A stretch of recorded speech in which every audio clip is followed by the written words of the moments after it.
The amount of times I say in this video is fucking insane. Forewarning.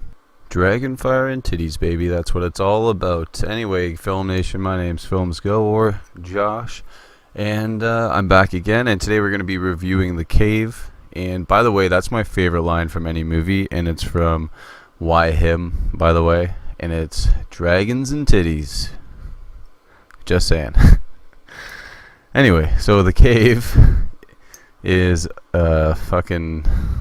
That's my favorite line from a movie, and this is not my fucking favorite movie, I'll just say that.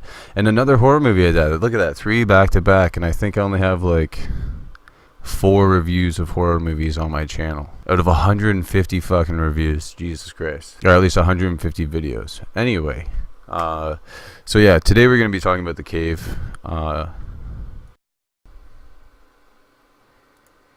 Today we're talking about The Cave, and The Cave's directed by Bruce Hunt and stars Cole Hauser.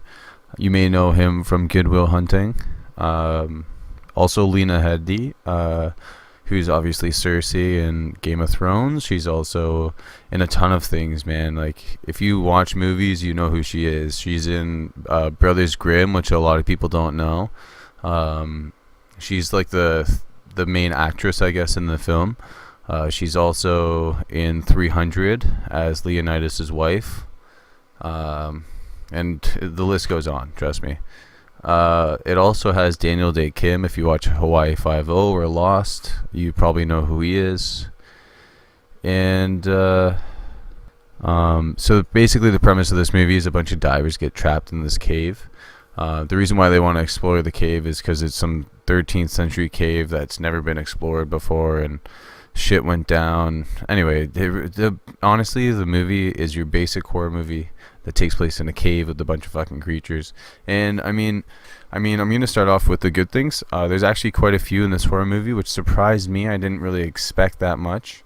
So the number one thing to me was definitely the sound. They utilized sound in this film to the highest degree. I mean, it's even incorporated into the design of the creature and how it acts and finds its prey. I mean, in order to find people, the creature uses echo communication. So it uses the same kind of sensory techniques as a bat, essentially, except that it can actually hear the sound, I believe. And that's how it finds its prey. So it like emulates this noise. And it's really, really eerie, like creepy too in the movie. They use it really well, especially since the movie takes place in a cave. So like the darkness is a constant theme of the movie, and I think they utilize it, to the highest degree.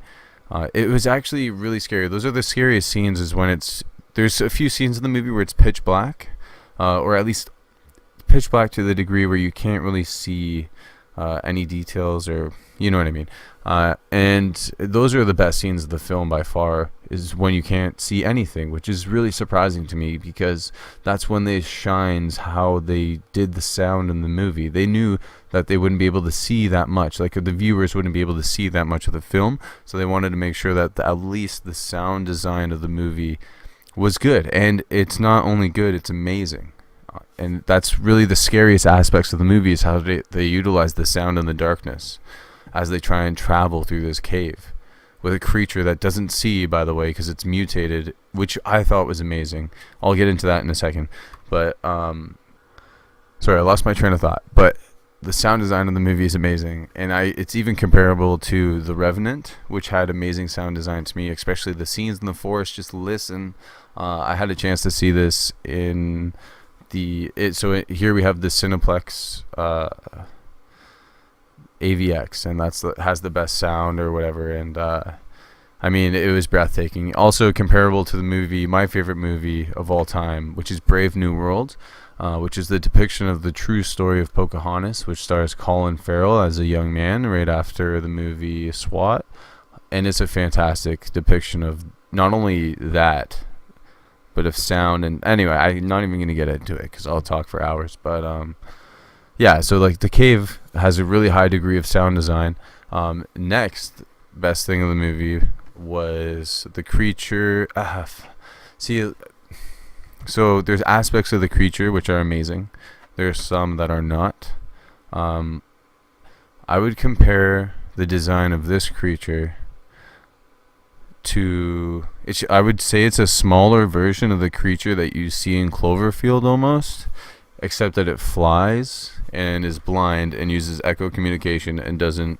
Okay, it's not the same creature, but it just looks the same. Anyway, I mean that's the thing. The creature design kind of sucks. Like, it doesn't look too scary. It's the sound that's the scariest thing, and the darkness, really, that's the scariest thing about the movie. It's not essentially the creature itself, which I don't know. That's my issue. Is I don't know if, because of it being a horror movie, that the actual creature should have been the scariest aspect, or the utilization of the darkness and noise, which they did amazing.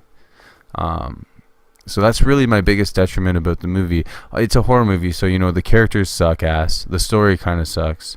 But truly, that's my biggest divide, is the creature wasn't very scary. However, the darkness and the sound design made up for everything else. There's also a scene in this movie which really made me depressed.